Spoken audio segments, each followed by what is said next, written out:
sahabat sehat, kembali lagi di TikTok Tips dan Informasi Kesehatan Rumah Sakit Akademik UGM. Bareng aku, Hesti Puspa Tralalala. Iya gitu dong. Gila-gila ternyata. Setelah kemarin kita kenalan tentang Poliklinik Bisma dengan Dr. Elpa, ternyata gagal jantung itu bisa disebabkan salah satunya oleh hipertensi dan juga sudah mempunyai penyakit jantung bawaan. Jadi sakit gagal jantung itu bisa menjadi muaranya. Jadi tingkat keparahannya pun berbeda. Nah, tentunya agar kita tidak terjadi perparahan atau kumat gitu, ada pemeriksaan rutin dengan konsumsi obat juga harus rutin, harus patuh. Dan salah satu pemeriksaannya yaitu rehabilitasi medik.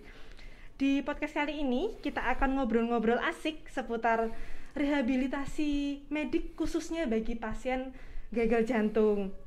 Dengan narasumber kita yang sudah hadir di depan kamera kita, ada Dr. Andika Laksmana Kurniadi SPKFR. Halo dokter, apa kabar? Halo. Sehat selalu ya dok ya? Alhamdulillah. Sehat semuanya. Yap. Oke, ngomong-ngomong soal rehabilitasi medik ya dok ya, mungkin yang pertama nih, kenapa harus rehabilitasi sih dok untuk pasien gagal jantung? Mungkin tidak terbatas untuk gagal jantung aja ya. Jadi maksudnya semua pasien yang sakit jantung atau yang pernah dirawat inap dengan masalah jantung, misalnya kayak serangan jantung, gagal jantung atau yang lain-lain, itu kan pasti akan mengalami penurunan fungsi misal dalam hal ini jantungnya. Jadi kemampuan jantung untuk dalam memompa darah ke seluruh tubuh kan menjadi penurunan. Nah, ketika itu kan berarti akan mempengaruhi proses-proses di tubuh yang lain. Akhirnya fungsi-fungsi tubuh menurun sehingga perlu ada perbaikan.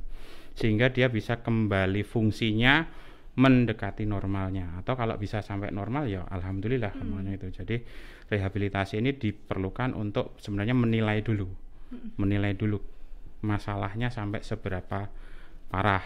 Kemudian kita tentukan pemulihannya akan sampai mana.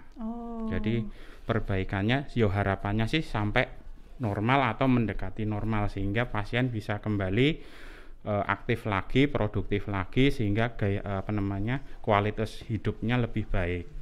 Oke, ternyata nggak cuma yang gagal jantung aja ya dok ya. Ya. Semua penyakit jantung pun yang bermacam-macam itu pun juga perlu ya dok ya. Perlu, jadi perlu kita lakukan penilaian. Jadi penilaian yang paling utama adalah penilaian dulu. Penilaian dulu sampai seberapa mana masalahnya, kemudian nanti kita tentukan programnya mau bagaimana. Program rehabilitasinya. Berarti itu programnya beda-beda ya dok, otomatis ya?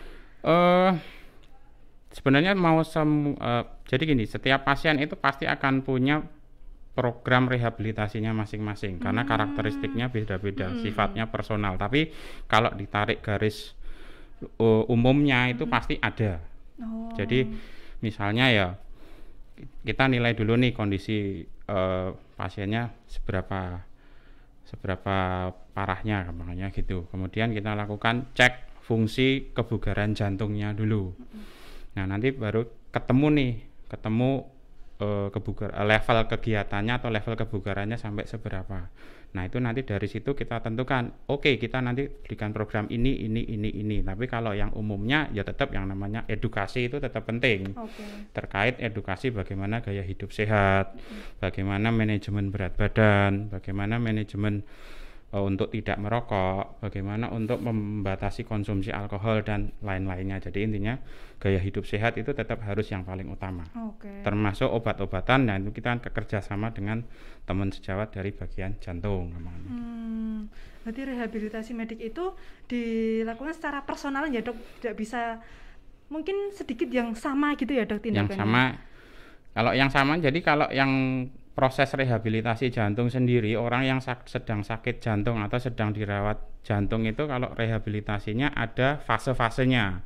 Jadi ada fase 1, fase 2, fase 3, ada yang bilang sampai fase 4, tapi sebenarnya ya itu kira-kira seperti itu. Jadi fase 1 itu pasiennya masih dalam rawat inap. Jadi masih dirawat inap.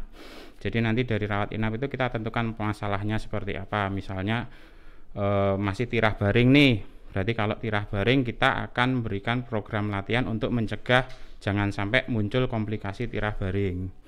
Kemudian coba mobilisasi duduk ongkang-ongkang, kemudian berdiri, kemudian jalan sekitar bed, kira-kira muncul gejala enggak?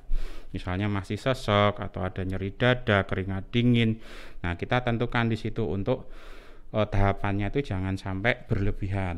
Kalau berlebihan nanti malah muncul komplikasi yang lain. Ya, gitu. Okay. Nah, kalau fase 2 itu nanti pasien dalam rawat jalan, sudah rawat jalan tapi masih dalam supervisi, ada pengawasannya.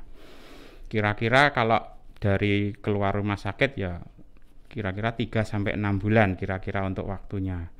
Nah, kemudian setelah fase 2 karena kita itu ada goalnya, ada tujuannya, kira-kira sampai seberapa mana nih kira-kira pasien bisa dilepas tanpa supervisi. Nah, itu masuk di rehabilitasi fase 3. Jadi rehabilitasi jantung di mana nanti pasien bisa tanpa perlu pengawasan. Nah, itu ada penilaiannya lagi sebenarnya, kemudian kita berikan program latihannya kira-kira sebagaimana. Sama sih sebenarnya fase 2 juga ada program latihannya. Edukasi tetap harus diberikan dari fase 1, fase 2, fase 3 karena itu sifatnya juga untuk preventif atau pencegahan biar tidak jatuh ke serangan sakit yang seperti sebelumnya. Jadi akan tetap kalau sudah sakit ya jangan jatuh di lubang yang lebih sakit lagi namanya gitu. Oke, terbagi jadi fase 1, fase 2, fase 3, ada juga yang fase 4 fase gitu 4. Ya. Oke, Dok, ngomong-ngomong tentang rehabilitasi medik ya Dok ya. Kemarin di podcastnya dengan Dr. Elpa, itu kan beliau juga menyampaikan bahwa sedari muda pun sebetulnya sudah bisa MCU Dok untuk mengecek kondisi. Nah, mungkin Betul. Apakah kita yang muda-muda ini, yang anak-anak milenial juga bisa rehab medik lebih awal untuk mengetahui kondisi kita ini Dok? Ya, awalnya kan dari MCU, di situ kan ada pemeriksaan yang namanya treadmill. Oke. Nah, treadmill itu kan semacam uji latih. Uji latih itu ya pemeriksaan di mana kita bisa menentukan level kebugarannya sampai seberapa kuatnya, gampangnya gitu. Nah, misalnya anak muda treadmill nih, uji latih treadmill kira-kira dapat angka 7 match. Match itu semacam ukuran kebugaran. Nah, nanti dari 7 match itu kira-kira aktivitas apa nih atau olahraga apa nih yang kira-kira nanti bisa menunjang hidup sehatnya. Ya, jadi kita bisa buatkan program olahraga atau program latihan untuk biar satu mencegah biar nggak sakit jantung namanya gitu. Atau kalau memang ingin meningkatkan performanya, nah itu juga kita bisa buatkan program latihannya juga, rehabilitasi fisik untuk mungkin ototnya, sendinya dan lain-lain, sehingga yang tujuannya adalah preventif atau melakukan pencegahan. Oke. Kalau bentuk olahraganya itu apa aja Dok? Ya mungkin paling pasaran gitu Dok, apa? Kalau paling pasaran sebenarnya jantung. Kalau pasien dengan kondisi jantung itu kita juga harus melihat kondisinya juga nggih. Dari tadi kan ada uji latih dan lain-lain, ada sebenarnya uji stratifikasi risiko juga. Jadi kita tentukan pasien ini sebenarnya bahaya nggak sih kalau kita lakukan program latihan ini. Tapi kalau ditanya umumnya apa, ya olahraga yang sifatnya aerobik atau kardio lah, yang sifatnya di luar kenalnya kardio. Jadi contohnya kayak jalan kaki, bersepeda, berenang, atau cuma senam aerobik yang tidak pakai lompat-lompat. Karena kan kalau pasien jantung disuruh lompat-lompat, biasanya matchnya udah kebablasan itu. Takutnya malah nanti jantungnya tidak kuat, ya bisa anfal namanya istilahnya gitu. Tapi sebenarnya olahraga itu tidak terbatas untuk aerobik atau yang sifatnya kardio saja. Karena sampai saat ini yang paling ideal itu tetap melakukan olahraga kombinasi antara yang sifatnya aerobik atau anaerobik atau kardio atau yang resisten atau yang juga melakukan kontraksi otot. Tapi tetap ada koridor kriteria intensitasnya berapa, ada persiapan latihannya kira-kira frekuensinya berapa, intensitasnya berapa, waktunya berapa lama sama tipenya apa. Tipenya kan sudah jelas, aerobik atau anaerobik, kardio atau resistance. Makanya kan kalau sekarang itu anak-anak muda itu ada olahraga yang populer itu HIIT, High Intensity Interval Training. Nah, itu memang olahraga yang kombinasi. Tapi kalau untuk pasien jantung ini perlu ada penilaian dulu.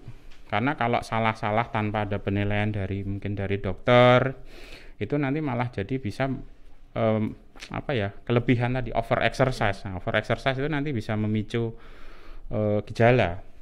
Bahkan ketika olahraga pun kita akan mengingatkan pasien, Pak, tolong atau Bu, tolong kalau nanti ketika melakukan latihan ada keluhan sesak napas, nyeri dada, kepala pusing, keringat dingin, debar-debar atau yang lain, tolong kasih tahu, nanti kita hentikan dulu. Walaupun memang kalau misalnya di fase 2 tadi ada monitoring, misalnya dipasang saturasi oksigen. Kemudian kita juga monitoring denyut nadi selama latihan bagaimana. Jadi tetap harus ada monitoring selama olahraga juga, khususnya untuk pasien yang memang ada keluhan atau pernah dirawat sebagai sakit jantung atau gagal jantung. Oke, berarti hampir sama dengan olahraga tapi diresepkan gitu ya, Dok? Ya, jadi resep itu nggak cuma obat ya, Dok, ya? Olahraga pun ada resepnya. Wah, keren. Di RSA itu ada ya, teman-teman. Oke, nah ternyata tadi itu goes boleh ya, Dok, ya? Kembali ke penilaian tadi, uji latihnya bagaimana? Uji latihnya misalnya ketemu sekitar 5 match. Nah, 5 match itu kira-kira untuk goes masih boleh. Tapi goesnya yang santai, normal, dinikmati, tracknya lurus, tidak yang naik turun. Ya, jadi lebih aman itu. Cuman kadang-kadang tuh kita tuh orang tuh terus egonya tinggi, masih bisa, terus digeber, tiba-tiba lemes. Apalagi sama teman-teman gitu kan, itu egonya itu loh sangat tinggi sekali. Oke, selanjutnya nih, Dok, sebelum melakukan rehab medis itu adakah persiapan khusus, Dok, sebelumnya? Persiapan untuk latihan mungkin tidur yang cukup ya. Misalnya kita programkan latihan nih, program latihan, ya, itu berarti malamnya harus istirahat yang cukup. Istirahat yang cukup, kemudian pas datang latihan itu pakai ya bajunya yang longgar, kemudian sepatu olahraga, kemudian yaitu tadi persiapan untuk biar tidak kecapean kampanye gitu. Kemudian nutrisinya setelah olahraga dicukupi kampanye gitu. Tapi kalau misalnya ditanya persiapan rehab medik yang seutuhnya ya sebenarnya ya kita sebenarnya uji stratifikasi resiko dulu, pasiennya masih ada gejala apa, misalnya mau uji latih misalnya, ya kalau pasien masih ada nyeri dada, masih ada sesak napas, masih ada debar-debar, ya sementara jangan dilakukan uji latih dulu, ya mungkin latihan-latihan sederhana dulu, mungkin cuma latihan rom tangan, rom itu lingkup gerak, rom itu maksudnya lingkup gerak sendi tangan, jadi cuma senam-senam ringan, ya maksudnya juga belum masuk ke fase berikutnya itu karena goalnya belum tercapai. Oke, Dok, mungkin ada perbedaan nggak ya, Dok, dengan pasien yang kalau di rehab medis RSA UGM itu kan didukung dengan alat-alat tertentu ya, Dok, ya, penunjang medisnya tertentu, dengan pasien yang latihannya tuh di rumah, Dok, kira-kira hasilnya seperti apa, Dok? Atau itu memang sudah dengan standar sendiri-sendiri? Jadi kalau mau latihan di RSA, mau di rumah, asal persiapannya sesuai, dilakukan dengan prosedur yang sesuai, sebenarnya hasilnya pun nggak jauh berbeda. Cuman bedanya kalau di rumah sakit itu kan ada kayak pengawasnya. Betul. Kalau misalnya ada yang gerakan yang salah bisa dibetulkan. Kalau misalnya intensitasnya ketinggian bisa dikurangi. Jadi lebih terkontrol. Makanya kita lihat fasenya dulu. Kalau fase 2 terus pasiennya masih ada gejala tapi di rumah maksakan latihan, ya sebenarnya boleh-boleh saja. Tapi coba persiapannya itu harus yang sesuai. Tidak yang ya istilah Jogja waton, waton banter, waton cepet, waton ndang mari. Nah itu, itu takutnya nanti malah muncul efek-efek yang kurang baik gitu. Tapi sebenarnya kalau dari saya mau latihan dimanapun ya kembali lagi lihat fasenya dulu. Kalau fasenya sudah bisa dilepas, ya sudah nggak masalah sebenarnya. Oh, di rumah pun bisa gitu ya? Di rumah sakit tuh intinya kalau saya bilang tuh kayak kursus.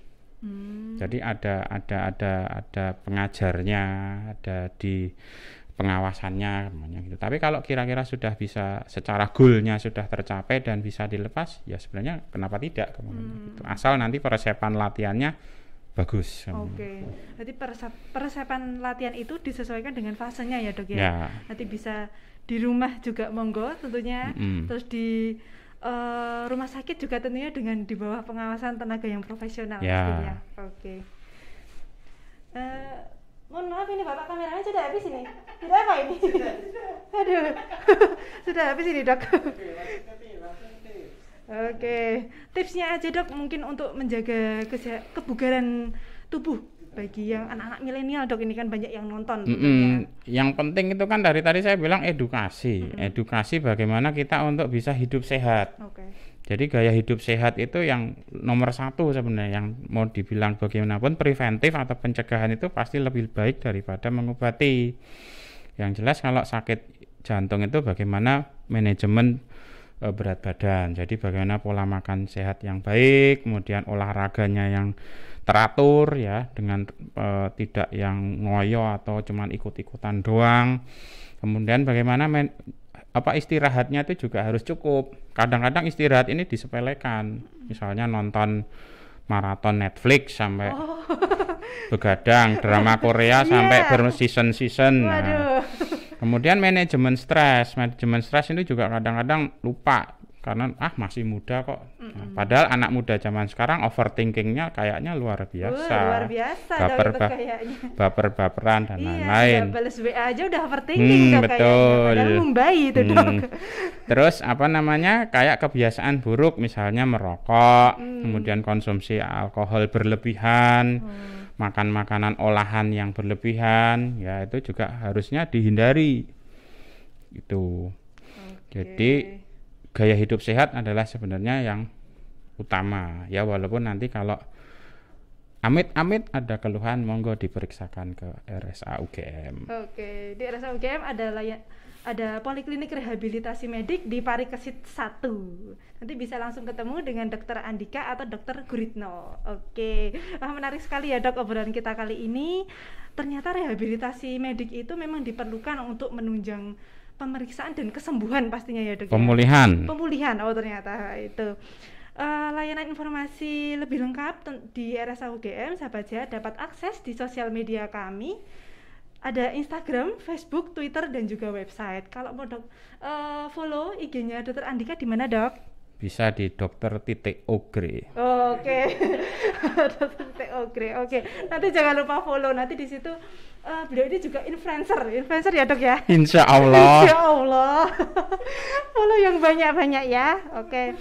Jangan lupa subscribe juga channel YouTube kami, Rumah Sakit Akademik UGM, dan klik loncengnya, klik like dan juga share ke teman-teman dan juga keluarga kalian. Terima kasih banyak Dr. Ogre sudah Dr. Ogre ya? Boleh nggak, Dok? Kayaknya nyaman Dr. Ogre gitu. Silakan. Oh baiklah, Dr. Andika atau Dr. Ogre yang bisa sharing-sharing di TikTok kali ini. Semoga kita dapat berjumpa lagi di TikTok. Anget banget mas rebutannya di TikTok selanjutnya. Saya Hesti Puspa Tralalala dan juga Dr. Andika mohon pamit undur diri. Sampai jumpa.